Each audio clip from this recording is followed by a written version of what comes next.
ఇదే విషయం మీద చంద్రబాబు నాయుడు గారు తెలిసి రాజకీయ దురుద్దేశాలతో అబద్ధాలాడి తిరుమల వెంకటేశ్వర స్వామి ఆలయ ప్రతిష్టను, లడ్డు విశిష్టతను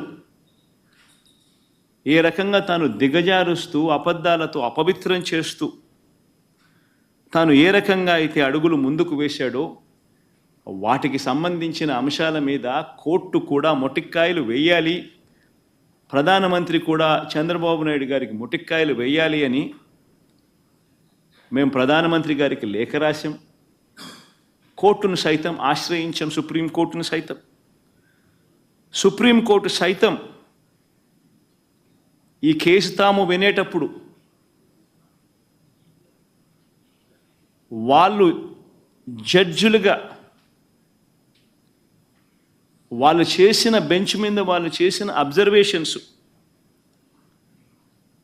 ఎంత చంద్రబాబు నాయుడు గారిని తప్పులు పడుతూ వాళ్ళు చేసిన అబ్జర్వేషన్స్ ఎలా ఉన్నాయో ఒక్కసారి వినండి. సుప్రీంకోర్టు స్వయంగా జడ్జిలు ఆ చైర్ మీద కూర్చొని వాళ్ళు మాట్లాడిన మాటలు, అసలు ఆ నెయ్యి వాడలేదని టీటీడీ ఈఓ స్వయంగా చెప్పారు కదా. ఇది కాదు, మరి తర్వాత మాట్లాడతాం. అసలు ఆ నెయ్యి వాడలేదని టీటీడీ ఈఓ స్వయంగా చెప్పారు కదా.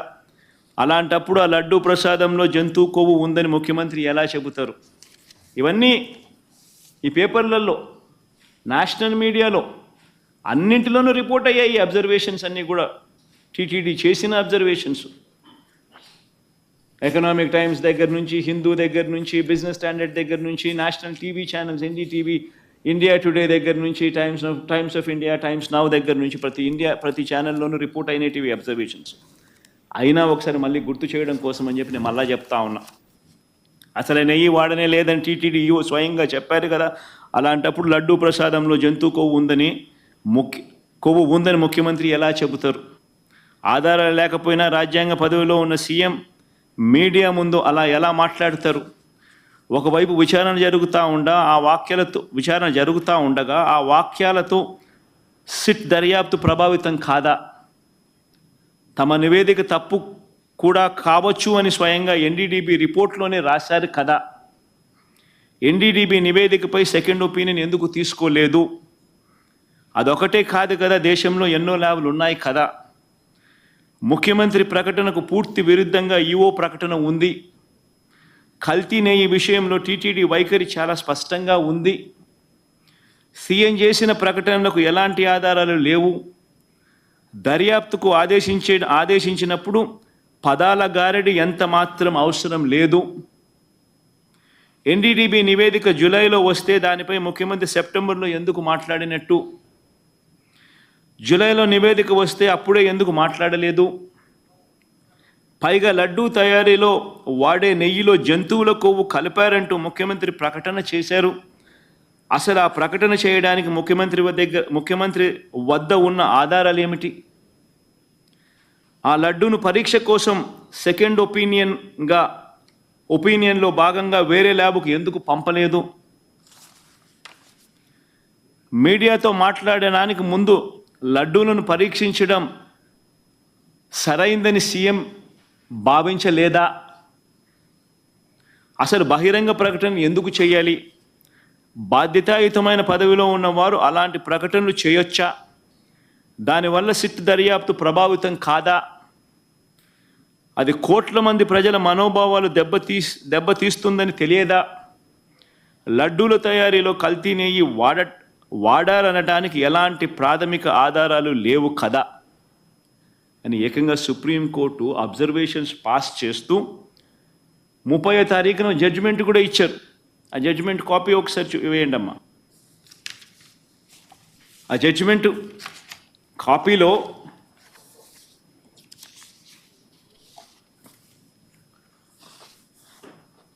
ముప్పయో తారీఖు వచ్చిన జడ్జిమెంట్, కొంచెం పైకి బామ్మ,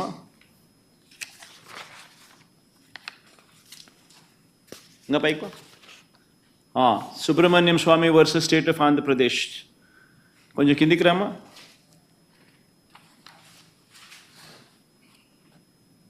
కొంచెం కిందికి రామ్మా, ఇంకా బా కిందికి, కొంచెం కిందికి, కింది బా, ఇంకా బామ్మా,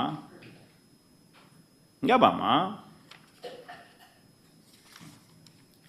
డేట్ 30వ తారీఖున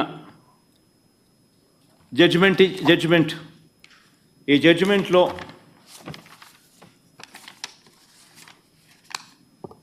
the present petition pertain to an issue which affects the sentiments of crores of people living in the entire world. Moodo point.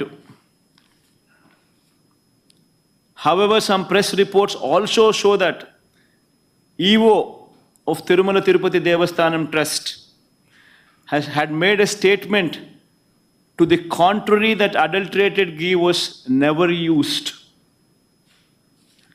7వ point kuma. It is submitted that the statement made by the EO to the effect that adulterated ghee was never used to prepare laddus. 10th point Vamma. It could thus be seen that a statement was made by the Chief Minister on 18th September 2024, which was even prior to the FIR being lodged on 25th September, and the sit being constituted on 26th September. Number 11, we are prima facie of the view that it was not appropriate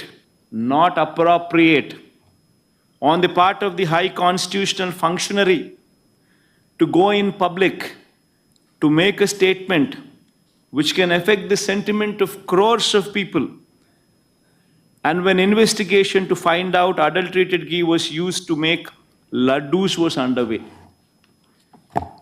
Judgment kuda Chandrababu Naidu ఆక్షేపిస్తూ స్వయంగా supreme court judgement కూడా ఇచ్చింది. ఓ పక్క మీ EO మీరు చెప్తా ఉన్న దానికి విరుద్ధంగా చెప్తా ఉన్నాడు అని ఒక వైపున అంటూనే, రెండో వైపున ముఖ్యమంత్రిగా ఉన్న వ్యక్తి 18వ తారీఖున సెప్టెంబర్ 18వ తారీఖునే తాను స్టేట్మెంట్ ఇస్తాడు. ఈ స్టేట్మెంటు ఎఫ్ఐఆర్ రిజిస్టర్ చేయక మునిపే, సెప్టెంబర్ 25వ తారీఖున ఎఫ్ఐఆర్ రిజిస్టర్ చేయక మునిపే ఇచ్చాడు. సిట్ కాన్స్టిట్యూట్ అయింది 26 సెప్టెంబర్న.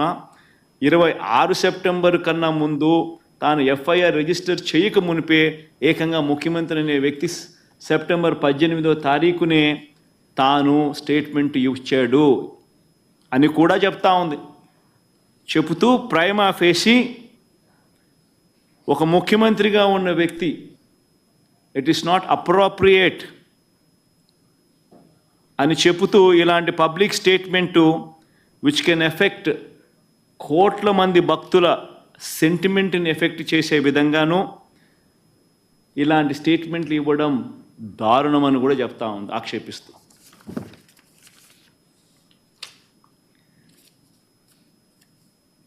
ఇలా చంద్రబాబు నాయుడు గారిని అన్ని రకాలుగా ఆక్షేపిస్తూ ఉన్నా కూడా చివరికి ఈరోజు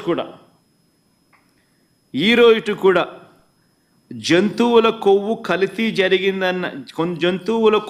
కల్తీ జరిగిందన్న నెయ్యిని వాడలేదని ఈవో చెప్పారు కదా అని మళ్ళీ ఇవాళ న్యాయస్థానం మళ్ళీ ప్రశ్నించింది. ఇవాళ కూడా ప్రశ్నిస్తూ చంద్రబాబు నాయుడు గారిని ఆక్షేపిస్తూ చంద్రబాబు నాయుడు చేసిన తప్పును ఎత్తి చూపిస్తూ చంద్రబాబు నాయుడు గారు స్వయంగా తాను ఏర్పాటు చేసుకున్న సిట్టును రద్దు చేస్తూ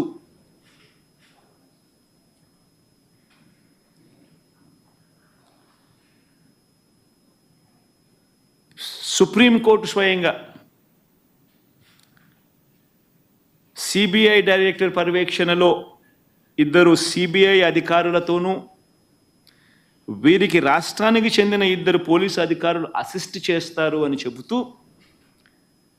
వీరికి తోడు food safety and standards authority of India FSSAI నుంచి కూడా ఒక అధికారి నియమితుడవుతాడు. నియమితులై